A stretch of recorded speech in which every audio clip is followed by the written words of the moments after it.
સ્વાધ્યાયનો 33મો દાખલાની રકમ આ પ્રમાણે છે વિદ્યાર્થી મિત્રો. મેં કોડવર્ડમાં લખેલી છે પણ રકમ આ પ્રમાણે છે. એક ઇલેક્ટ્રોન માઇક્રોસ્કોપ 50 કિલો વોલ્ટેજ વડે પ્રવેગિત ઇલેક્ટ્રોનનો ઉપયોગ કરે છે. પ્રવેગક ઇલેક્ટ્રોનની વાત આપણે અગાઉના લેક્ચરમાં કરેલી છે, બરાબર. એક આકૃતિ દોરીને આ ઇલેક્ટ્રોન સાથે સંકળાયેલ ડી બ્રોગલી તરંગલંબાઈ શોધવાની કીધી. જો બીજા પરિબળો જેમ કે ન્યુમેરિકલ એપરેચર લગભગ એના જ લેવામાં આવે અને તો ઇલેક્ટ્રોન માઇક્રોસ્કોપની વિભેદન શક્તિ અને પીળા પ્રકાશનો ઉપયોગ કરતા ઓપ્ટિકલ માઇક્રોસ્કોપની વિભેદન શક્તિ વચ્ચેની સરખામણી કરો. વિદ્યાર્થી મિત્રો, બે પ્રશ્ન પૂછ્યા. એક તો કમ્પેરિઝન તમને પૂછી છે અને વિભેદન શક્તિથી તમે વાકેફ નથી, પરંતુ ઓપ્ટિક્સ ચેપ્ટર જ્યારે તમે ભણશો ત્યારે માઇક્રોસ્કોપની વિભેદન શક્તિ તમને સમજાવવામાં આવશે.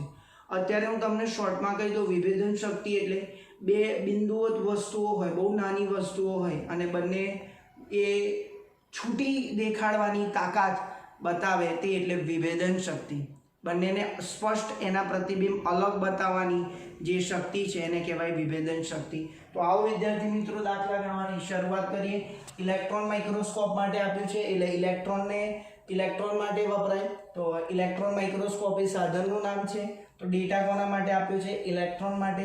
એના માટે પ્રવેગક વોલ્ટેજ કેટલો આપ્યો? 50 kV. તો 50 1 k એટલે 1000 વોલ્ટ, 50000 વોલ્ટ થયો, બરાબર. અને ઇલેક્ટ્રોનની તરંગ લંબાઈ પૂછી, એનો વિદ્યુતભાર આપણને ખબર છે. વિદ્યાર્થી મિત્રો, સૂત્ર યાદ કરો, આજના જ લેક્ચરમાં અગાઉ આપણે સમજેલા છે. h/વર્ગમૂળમાં 2m e × v, કારણ કે ઇલેક્ટ્રોન માટે છે એટલે ડાયરેક્ટ q બરાબર કેટલા લખ્યા? e, અથવા તમે આવું લખી શકો qv. ચલો, √2m ev, દરેકની વેલ્યુ મૂકીએ. 6.63 10⁻³ ભાગ્યા વર્ગમૂળમાં 2, ઇલેક્ટ્રોનનું દળ 9.1 10⁻31 ગુણ્યા 1.6 10⁻19 ગુણ્યા 50000. વીની વેલ્યુ કેટલી છે? 50000. વિદ્યાર્થી મિત્રો, સાદુરૂપ આપશો તો તમને ઇલેક્ટ્રોનની તરંગ લંબાઈ 5.5 ગુણ્યા 10⁻12 મીટર જેટલી મળશે. આ સાદુરૂપ આપવું ઇઝી છે તમારા માટે. પાર્ટ બી તરફ જઈએ. પાર્ટ બીમાં તમારે આ વસ્તુ યાદ રાખવાની છે જે તમે ઓપ્ટિક્સ ચેપ્ટરમાં ભણશો. થોડી ઘણી માહિતી મેં તમને આપી. માઇક્રોસ્કોપની વિભેદન શક્તિનું સૂત્ર છે એ તરંગ લંબાઈના વ્યસ્ત પ્રમાણમાં હોય છે. માઇક્રોસ્કોપની વિભેદન શક્તિ તરંગ લંબાઈના વ્યસ્ત પ્રમાણમાં. આપણને આ બેનો ગુણોત્તર પૂછ્યો, કારણ કે સરખામણી કરવી એટલે વિદ્યાર્થી મિત્રો ગુણોત્તર લેવો. તો ઇલેક્ટ્રોન માઇક્રોસ્કોપની વિભેદન શક્તિ ભાગ્યા ઓપ્ટિકલ માઇક્રોસ્કોપની વિભેદન શક્તિ. ઇલેક્ટ્રોન માઇક્રોસ્કોપની વિભેદન શક્તિ માટેની જે તરંગ લંબાઈ છે એ શોધી નાખીશ. બીજી આપણે જે ઓપ્ટિકલ માઇક્રોસ્કોપમાં જે પીળો પ્રકાશ વાપરે છે આ પણ ઉલ્લેખ કર્યો છે, પીળા રંગના પ્રકાશની તરંગ લંબાઈ એ શોધી નાખીએ તો આપણે ઇઝીલી ગુણોત્તર લઈ શકીએ. ફરી એક વખત તાજું કરાવી દઉં. ઇલેક્ટ્રોનની વિભેદન શક્તિ એટલે ઇલેક્ટ્રો માઇક્રોસ્કોપની વિભેદન શક્તિ 1/λ e આવશે અને આના માટે આવશે 1/λ y એટલે યલો રંગના પ્રકાશની તરંગ લંબાઈ. તો વિદ્યાર્થી મિત્રો, તમને એક વિગત કદાચ ખ્યાલ ના હોય તો હું આમાં બતાવી દઉં. જાનીવાલી પીનારા, એમાં પીળો રંગ છે ને વચ્ચે આવે, અહીંયા છે 4000 એંગસ્ટ્રોમ, આ છે 7000 એંગસ્ટ્રોમ. તો વચ્ચેની આપણે લઈએ તો 5500 એંગસ્ટ્રોમ આવે, બંનેની સરેરાશ. પીળા રંગને અનુરૂપ તરંગ લંબાઈ કેટલી આવશે? તો પીળા રંગના પ્રકાશની તરંગ લંબાઈ લેમ્ડા યલો 5500 એંગસ્ટ્રોમ આવશે, બરાબર. ચલો, એંગસ્ટ્રોમને આપણે મીટરમાં ફેરવીએ તો 10⁻10 મીટર. એટલે આ જે છે લેમ્ડા ફોર યલો એ તમે આવી રીતે સમજી શકો. વિદ્યાર્થી મિત્રો, આગળ આપણે કમ્પેરિઝન માટે હમણાં જણાવ્યા મુજબ કે માઇક્રોસ્કોપની વિભેદન શક્તિ લેમ્ડાના વ્યસ્ત પ્રમાણમાં, તો ઇલેક્ટ્રોન માઇક્રોસ્કોપની વિભેદન શક્તિ બરાબર, ચલો, આનો લેમ્ડા નીચે આવશે એટલે લેમ્ડા ફોર ઇલેક્ટ્રોન, અને આના માટે લેમ્ડા જે યલો લાઇટ છે એ ઉપર આવશે. બંનેની કિંમત મૂકો જોઈએ. 5500 10⁻10 ભાગ્યા લેમ્ડા ઈ 5.5 × 10⁻12. વિદ્યાર્થી મિત્રો, તમે આને સાદુરૂપ આપશો તો તમને 10⁵ જવાબ મળશે. કેટલો મળશે? 10⁵. આનો અર્થ એ થયો કે ઇલેક્ટ્રોન માઇક્રોસ્કોપની વિભેદન શક્તિ, નોંધ કરી નીચે લખજો, હું બોલું છું એ. ઇલેક્ટ્રોન માઇક્રોસ્કોપની વિભેદન શક્તિ એ ઓપ્ટિકલ માઇક્રોસ્કોપની વિભેદન શક્તિ કરતાં 10⁵ ગણી વધારે છે. 10⁵ ગણી વધારે છે. એટલે બે બિંદુવત વસ્તુના પ્રતિબિંબ ઇલેક્ટ્રોન માઇક્રોસ્કોપની મદદથી જોઈએ તો વધારે છૂટા જોઈ શકાય. ચોથો દાખલો, જેમાં ડેટા મુજબ છે હિલિયમ નિયોન લેઝર વડે તરંગ લંબાઈ આપી છે લેમ્બડા 632.8 નેનોમીટર. એને અનુરૂપ પાવર આપ્યો છે 9.42 મિલીવોટ. ઉત્સર્જિત પાવર તમને આપેલો છે એ લેઝર વડે. એમાં અલગ અલગ 3 પ્રશ્નો પૂછ્યા છે. 1 બાય 1 આપણે એ પ્રશ્નોનું સોલ્યુશન મેળવીએ. પહેલું છે ફોટોનની ઉર્જા પૂછી અને એમાં પૂછ્યું ફોટોનનું વેગમાન. વિદ્યાર્થી મિત્રો, ફોટોનની ઉર્જા E બરાબર શું થાય યાદ કરો. પ્રોપર્ટી ફોટોનના ગુણધર્મો hc બાય લેમ્બડા. લેમ્બડા આપેલો છે, h અને c ખબર છે. કિંમત મૂકો 6.63 10⁻34 c 3 × 10⁸ ભાગ્યા hc બાય લેમ્બડા. લેમ્બડા એટલે 632.8 × 10⁻9. જૂલમાં છે એટલે આપણે E વડે ભાગતા નથી તો આ એનું સાદુરૂપ આપશો તમને આ જવાબ મળશે. ઇલેક્ટ્રોન વોલ્ટમાં પણ તમે લાવી શકો, બરાબર. તો આ ફોટોનની ઉર્જા તમને આટલી મળી 3.14 × 10⁻19 જૂલ. હવે વિદ્યાર્થી મિત્રો, એમાં પૂછ્યું ફોટોનનું વેગમાન શું. તો ફોટોનનું વેગમાન પણ યાદ કરો, પ્રોપર્ટી h/λ. અગાઉ આપણે ચર્ચા કરેલી છે. ફોટોનના ગુણધર્મો h/λ. h ની કિંમત 6.63 × 10⁻34 ભાગ્યા લેમ્બડા કેટલા છે 632.8 નેનો એટલે 10⁻9. સાદુરૂપ આપશો તો તમને 1.05 × 10⁻27 kg/m/s મળશે. તો પહેલા પ્રશ્ન બહુ ઈઝી હતો, ફોટોનની ઉર્જા અને ફોટોનનું વેગમાન. બીજો પ્રશ્ન આપણને પૂછ્યો. વિદ્યાર્થી મિત્રો, આ બહુ સારો એવો દાખલો છે, તમને એક્ઝામમાં પૂછી શકાય કારણ કે એક જ દાખલામાં એમને અલગ અલગ કોન્સેપ્ટ બેઝ પૂછેલું છે. આગળ જોઈએ, દર સેકન્ડે પહોંચતા ફોટોનની સંખ્યા શોધવાનું કીધું. ડિટેલમાં તમે ટેક્સ્ટ બુકમાં જોઈ શકો રકમમાં. દર સેકન્ડે ફોટોન કેટલા પહોંચશે. તો વિદ્યાર્થી મિત્રો યાદ કરો, પાવર આપેલો છે, પાવર પરથી આપણને ઇઝીલી મળી જાય. પાવર P બરાબર શું હતું તો NE લખાય. આવું લખાતું હતું. પાવર એટલે ઉર્જા ભાગ્યા સમય. ડિટેલમાં બતાવો, ઉર્જા ભાગ્યા સમય, બરાબર. અને n જેટલા ફોટોન માટે n જેટલી ઉર્જા થાય. n/t ને આપણે સ્મોલ n કહીએ તો સ્મોલ n ને સૂત્રનો કરતા બનાવીએ સ્મોલ n × e. કારણ કે n/t શું છે, એકમ સમયમાં ફોટોનની સંખ્યા. તો એને સ્મોલ n કહીએ તો p/e આવશે. વિદ્યાર્થી મિત્રો, પાવરની વેલ્યુ આપી છે મિલીમાં 9.42 10⁻³ વોટ ડિવાઈડ બાય એનર્જી હમણાં શોધી લાયા 3.14 × 10⁻19. ધ્યાન રાખજો, આ SI માં છે તો આ SI માં જ મૂકવી પડે, માટે આપણે અહીંયા જૂલમાં લાયા હતા. જો ઇલેક્ટ્રોન વોલ્ટમાં લાયા હોય તો તમારે કન્વર્ટ કરવી પડશે. આ વિદ્યાર્થી મિત્રો, આ બેનો ભાગાકાર કરશો તો તમને આટલો જવાબ મળશે. યાદ રાખો, અગાઉ મેં ચર્ચા કરેલી છે, જ્યારે ફોટોનની સંખ્યા આવે તો બહુ જ મોટી ઘાત આવે છે 3 × 10⁻16 ફોટોન્સ પર સેકન્ડ. એટલે એક સેકન્ડે આટલા ફોટોન પહોંચશે 3 × 10⁻16 જેટલા. પાર્ટ સી તરફ જઈએ તો પાર્ટ સીમાં એવું કીધું છે, આ ડેટા આપી દીધો, હાઇડ્રોજન પરમાણુનું વેગમાન બરાબર ફોટોનનું વેગમાન. આ બંનેના વેગમાન ઇક્વેટ કરીએ એવું આપેલું છે. તો વેગ કેટલો, વેગ. તો વિદ્યાર્થી મિત્રો, v શોધવો છે. v શોધવા માટે હાઇડ્રોજન પરમાણુનું વેગમાન m × v ઇક્વલ ટુ ફોટોનનું વેગમાન કેટલું, ફોટોનનું વેગમાન p જેટલું છે. જો તમે જોઈ શકો ઉપર મુજબ તો mv બરાબર p થાય. તો v ને સૂત્રનો કરતા બનાવીએ તો શું થાય, p/m. શું થશે, p/m. આની વેલ્યુ મૂકીશું p ની 1.05 10⁻27 ડિવાઈડ બાય આ જે છે હાઇડ્રોજન પરમાણુ માટેનું વેગમાન અને એનું દળ. તો દળ કેટલું આવશે 1.66 × 10⁻27. વિદ્યાર્થી મિત્રો, આ બેનો ભાગાકાર કરશો તો તમને મળશે 0.63 મીટર/સેકન્ડ, 0.63 મીટર/સેકન્ડ.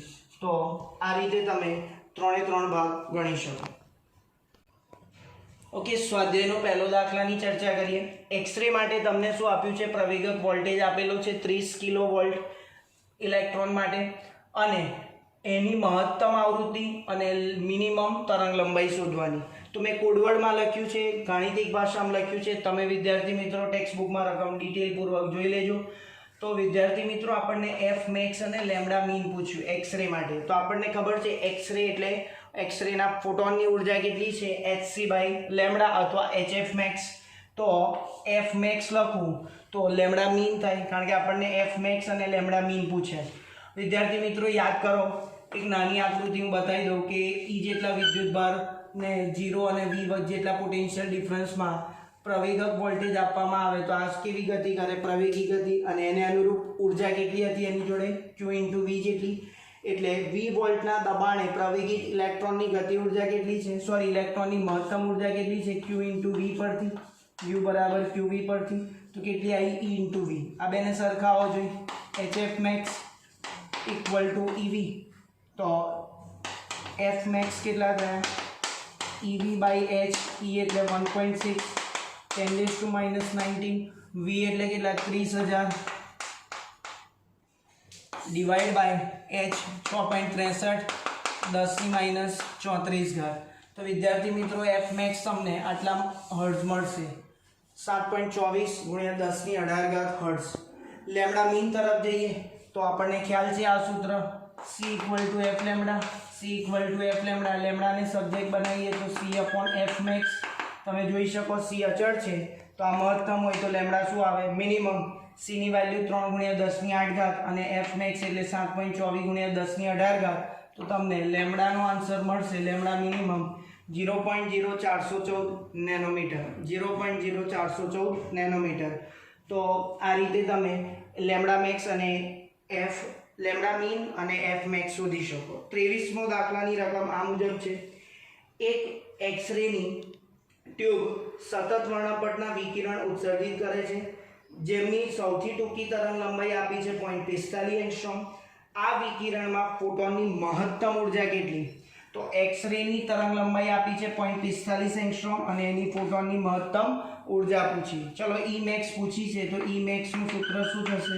ફોટોનની ઉર્જા લેમ્ડા આપ્યું છે તો hc બાય લેમ્ડા, અને ઇલેક્ટ્રોન વોલ્ટમાં લાવવું હોય તો E વડે ભાગવાના, જ્યાં E max એમાં આવશે ઇલેક્ટ્રોન વોલ્ટ. આ તો તમને ખ્યાલ છે 12400 ભાગ્યા લેમ્ડા એંગસ્ટ્રોમ કરશો તો 27.5 કિલો ઇલેક્ટ્રોન વોલ્ટ મળશે.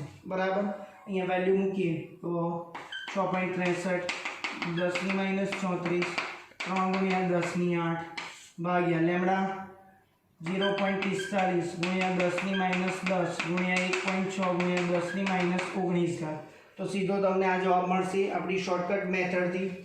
હવે પાર્ટ બી પૂછ્યો છે આમાં. વિદ્યાર્થી મિત્રો આ પાર્ટ એ પૂરો થયો. પાર્ટ બીમાં એવું કીધું છે કે તમારા એના જવાબ માટે પ્રવેગક વોલ્ટેજ કેટલા ક્રમનો હોવો જોઈએ.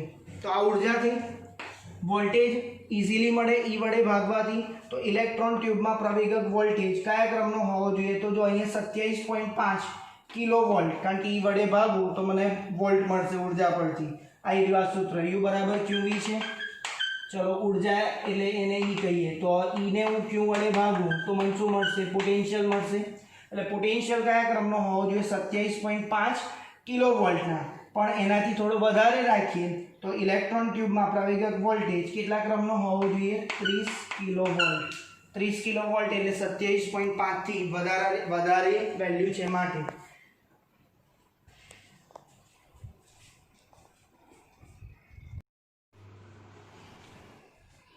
હેલો સ્ટુડન્ટ્સ, પ્રકરણ નંબર 11 ને આગળ લઈ જતા પહેલા આપણે આજે સૂત્રો થોડા રિવાઇઝ કરીશું જેથી કરીને વારંવાર આપણે જે દાખલાઓ ગણી રહ્યા છે એ તમને સરળતાથી યાદ રહે.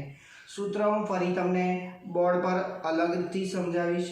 કેવી રીતે યાદ રાખવા એ તમારે ડેટા ખાસ વાંચવો પડશે. કયું સૂત્ર ક્યારે વાપરવું એ પણ તમને ડેટા પરથી ઇઝીલી ક્લિયર થઈ જશે. તો આજે પણ આપણે દાખલા જ ગણીશું, વધારાના સ્વાધ્યાયના તેમજ સ્વાધ્યાયના દાખલા. પરંતુ સૂત્રો તમે ધ્યાનથી જોઈ લો. તો સૂત્રની ચર્ચા કરી આપણે. ઉર્જા ઇલેક્ટ્રોન વોલ્ટમાં તો 12400 ભાગ્યા લેમ્ડા આવશે એંગસ્ટ્રોમમાં. વિદ્યાર્થી મિત્રો આ સૂત્ર ઘણી વખત છોકરાઓ વાપરવામાં ભૂલ કરે છે. તરંગ લંબાઈ પૂછી હોય પણ ઇલેક્ટ્રોનની તરંગ લંબાઈ પૂછી છે તો એની ગતિ ઉર્જાવાળું સૂત્ર વાપરવું પડે. એ વખતે આ ઉર્જા ચાલશે નહીં. એટલે ગતિ ઉર્જા જો આપી હોય તો તમને આ સૂત્ર વપરાશે નહીં કે p²/2m વાપરવું પડે, વેગમાન પર જવું પડશે. એટલે આવી નાની નાની જે ક્લેરિફિકેશન છે તમારા માઇન્ડમાં હોવી જોઈએ. એટલે આ સૂત્ર ક્યારે વપરાશે? ઉર્જા પૂછશે અને લેમ્ડા એંગસ્ટ્રોમમાં આપશે તો ઉર્જા ઇલેક્ટ્રોન વોલ્ટમાં ડેફિનેટલી મળશે, પણ ઇલેક્ટ્રોનની આપણને પૂછે ગતિ ઉર્જા આપે તો તમે આમાં કિંમત મૂકી ના શકો, બરાબર. એ વખત તમારે k બરાબર p²/2m સૂત્ર વાપરવું પડે. ચલો ડી બ્રોગલી તરંગ લંબાઈનું આ મીન સૂત્ર છે, એને h/mva લખાય. આના બરાબર h/વર્ગમૂળમાં 2mk પણ લખાય, k ગતિ ઉર્જા હતી. આને આવું લખાય h/વર્ગમૂળમાં 2mk એટલે q × v પણ લખાય. આ સૂત્રને આવું પણ લખી શકાય, વર્ગમૂળમાં 3m 2mk ને 3mkbt લખાય. યાદ કરો, આ બધા સૂત્રો આપણે અગાઉ ભણી ગયા છે. તો જ્યારે તાપમાનનો ઉલ્લેખ કરે આ સૂત્ર વાપરો, ગતિ ઉર્જા, પોટેન્શિયલ ડિફરન્સ અથવા પ્રવેગક સ્થિતિમાન, વેગમાન. તો આ બધા સૂત્રોનો ઉપયોગ કરીને આજે આપણે દાખલાઓની શરૂઆત કરીએ. સ્વાધ્યાયનો 34મો દાખલો, એની રકમ થોડી સમજવા જેવી છે. કોઈ પણ બંધારણની ઊંડાણપૂર્વક માહિતી મેળવવા માટે તરંગ લંબાઈ તેના બંધારણના આશરે પરિમાણનું માપ દર્શાવે. પ્રોટોન ન્યુટ્રોનના ક્વાર્ક બંધારણમાં 10⁻15 મીટર કે તેથી ઓછી તરંગ લંબાઈના અતિ સૂક્ષ્મ માપક્રમના અંતરે જણાય. તો ડેફિનેટલી આપણને લેમ્ડા આપી દીધો એ ક્વાર્ક્સ માટે. તો લેમ્ડા = 10⁻15 મીટર એ આપણને ડેટામાં ઉલ્લેખ કરેલો છે. વચ્ચે જે માહિતી આપી છે ડેટામાં એ તમારી સમજણ માટે છે, તમે વાંચી શકો. અંતમાં આપણને એવું પૂછ્યું છે કે કલ્પના કરો કે આ માટે ઇલેક્ટ્રોન બીમની ઉર્જા કયા ક્રમની હોવી જોઈએ. જે ઇલેક્ટ્રોન બીમ છે એની ઉર્જાનો ક્રમ એટલે મિલિયન ઇલેક્ટ્રોન વોલ્ટ છે, બિલિયન છે કે બીજો કોઈ ક્રમ છે, એ ક્રમમાં, એટલે ક્રમ આપણે શોધવાનો છે. આપણને તરંગ લંબાઈ આપી, ઇલેક્ટ્રોન બીમની જ્યારે ઉર્જા પૂછે, તરંગ લંબાઈ આપી છે, તો વિદ્યાર્થી મિત્રો સાપેક્ષવાદનું સૂત્ર આવશે. ધ્યાન રાખજો, સિલેબસમાં નથી આ સૂત્ર, પણ તમને આ દાખલા પૂરતું તમારે એ ધ્યાનમાં હોવું જોઈએ. તો પહેલું આના લેમ્ડાને અનુરૂપ વેગમાન શોધી નાખીએ. તો h/લેમ્ડા 6.63 10⁻34 ડિવાઈડ બાય લેમ્ડા 10⁻15 6.63 ગુણ્યા 10⁻34 પ્લસ 15 -19, બરાબર. તો 6.63 ગુણ્યા 10⁻19. તો આ આપણું મોમેન્ટમ આવ્યું, જેનો એસઆઈ યુનિટ થશે kg/મીટર/સેકન્ડ. વિદ્યાર્થી મિત્રો, તો વેગમાન પરથી મારે ઉર્જા લાવવી છે તો સાપેક્ષવાદનું સૂત્ર યાદ કરવું પડે. સાપેક્ષવાદ મુજબ આ સૂત્ર તમારા સિલેબસમાં નથી, પરંતુ દાખલા ગણવા માટે કામનું છે.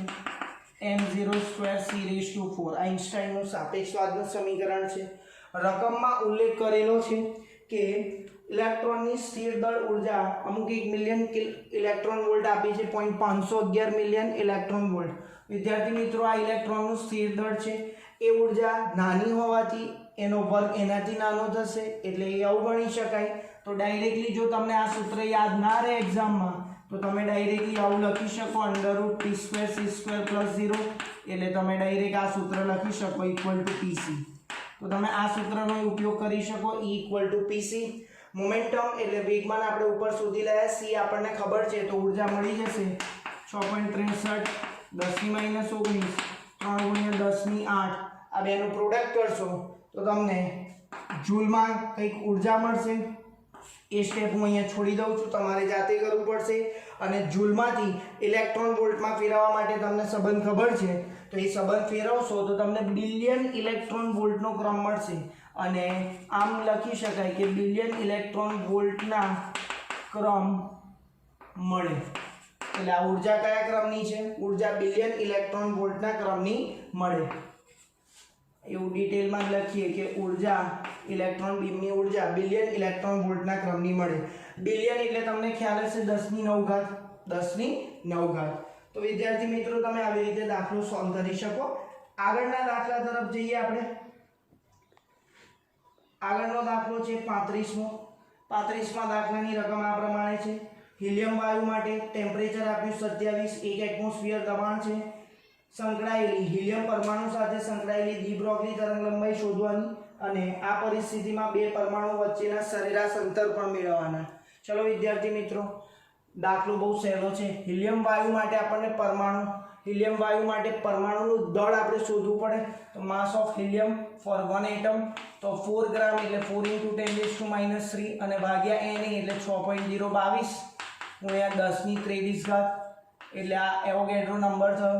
તો આ બે ભાગાકારથી આપણને હિલિયમ પરમાણુનું દળ મળશે। તાપમાનને કેલ્વિનમાં ફેરવી દીધા SI માં અને દબાણને પાસ્કલમાં ફેરવી દીધા જે તમને ખ્યાલ છે।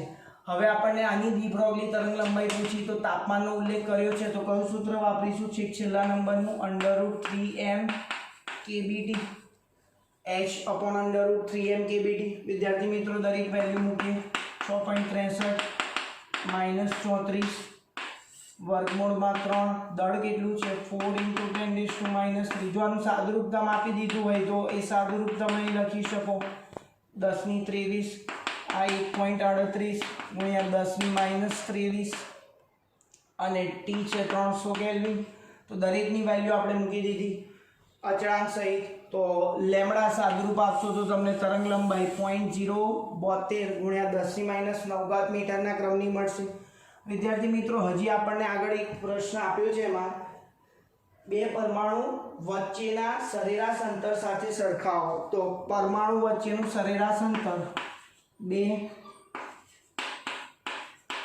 પરમાણુ વચ્ચેનું સરેરાશ અંતર ને હું r કહું તો r થાય v/n ની 1/3 કારણ કે યાદ કરો પરમાણુની સાઈઝ કેવી છે ગોળાકાર ગોળાનું કદ થાય 4/3πr³ તો r એટલે ઘનમૂળ લીધું કારણ કે બંને બાજુ ઘનમૂળ લેવું પડે તો r બરાબર v/n ની 1/3 પાવર પણ v/n એટલે કઈથી મળશે તો યાદ કરો આદર્શ વાયુ સમીકરણ Tv બરાબર n kBT જ્યાં v/n શું થશે વિદ્યાર્થી મિત્રો kBT/p તો આ કિંમત પાછી મૂકો તો r બરાબર v/n એટલે kBT/p ધ્યાનથી જુઓ દબાણનો ઉલ્લેખ કરેલો છે રકમમાં તો kB એટલે 1.38 10⁻23 T એટલે 300 કેલ્વિન અને P એટલે 1.01 ગુણ્યા 10⁵ પાસ્કલ। તો આ દરેક કિંમત મૂકીને ઘનમૂળ પાછું લેવાનું ઘનમૂળ એટલે 2248 અગાઉના એક લેક્ચરમાં મેં તમને ડિટેલમાં ઘનમૂળ કેવી રીતે શોધવું એ બતાવ્યું તો એના પરથી તમને આટલો ક્રમ મળશે। ઘનમૂળ શોધતી વખતે ઘાત 3 વડે ભગાતી હોવી જોઈએ એ સેટ કરવી પડશે તમારે જો ના મળે તો r કેટલો મળે 3.4 ગુણ્યા 10⁻9 મીટર। વિદ્યાર્થી મિત્રો તમે જોઈ શકો લેમ્ડા આટલા વડે ગુણાયેલો છે 10⁻9 ને આ 3.4 તો એવું જોઈને કહી શકાય કે r is very much greater than lambda. તો આપણે સરખામણી કરવી હોય એક્ઝેક્ટ તમારે તો આ બેનો ગુણોત્તર લો તો પણ તમને 47 ગણો એવો કંઈક મળશે અથવા તમે આવું પણ લખી શકો કે આ બે પરમાણુઓ વચ્ચેનું જે સરેરાશ અંતર છે એ ડી બ્રોગલી તરંગ લંબાઈ કરતાં કેવું છે ખૂબ વધારે। આગળનો દાખલો પણ આવો જ છે સ્વાધ્યાયનો 36મો દાખલો એમાં આપ્યું છે તાપમાન સેમ રાખ્યું છે 27 ડિગ્રી સેલ્સિયસે રહેલા ઇલેક્ટ્રોનની ડી બ્રોગલી તરંગ લંબાઈ શોધવાની। કોઈ ધાતુમાં રહેલો ઇલેક્ટ્રોન માટેનો ડેટા આપ્યો છે તાપમાન આપી દીધું એની ડી બ્રોગલી તરંગ લંબાઈ શોધવાની સાથે સાથે આપણને આપ્યું બે ઇલેક્ટ્રોન વચ્ચેનું સરેરાશ અંતર આટલું હોય તો એની સરખામણી પણ કરો। એક્ઝેક્ટ આ ટાઈપનો છે અહીંયા ગેસની વાત કરી છે અહીંયા ધાતુમાં રહેલા ઇલેક્ટ્રોનની વાત કરી। વિદ્યાર્થી મિત્રો સૂત્ર કયું આવશે ટેમ્પરેચર આપ્યું છે લેમ્ડા પૂછ્યો તો √3m kBT સૂત્ર તો ઓળખતા આવડી ગયું। ચલો દળ કોનું લેવાનું ઇલેક્ટ્રોનનું કારણ કે ધાતુમાં રહેલા ઇલેક્ટ્રોનની વાત કરી છે 6.63 10⁻23 √3 9.1 10⁻31 1.38 10⁻23 × 300 આ બધું વર્ગમૂળમાં છે। સાદુરૂપ આપશો તમે વર્ગમૂળ અને ભાગાકાર કરશો તો તમને લેમ્ડા આટલો મળશે 6.2 ગુણ્યા 10⁻9 મીટરના ક્રમનો અને રકમમાં r આપેલો છે 2 ગુણ્યા 10⁻10 મીટર। વિદ્યાર્થી મિત્રો તમે જોઈ શકો બે ઇલેક્ટ્રોન વચ્ચેનું અંતર 2 × 10⁻10 મીટર છે તો અહીંયા તમે જોશો તો લેમ્ડા એ આને 10⁻10 માં ફેરવો તો તમને આ જે r વેલ્યુ મળી આના કરતાં વિપરીત છે એટલે lambda is very much greater than r મળશે કમ્પેરિઝન કરતાં। તો એવું થશે કે જે ડી બ્રોગલી તરંગ લંબાઈ છે એ સરેરાશ અંતર કરતાં કેવી છે વધારે। તમે એ બેનો ગુણોત્તર લેશો તો પણ તમને આઈડિયા મળશે।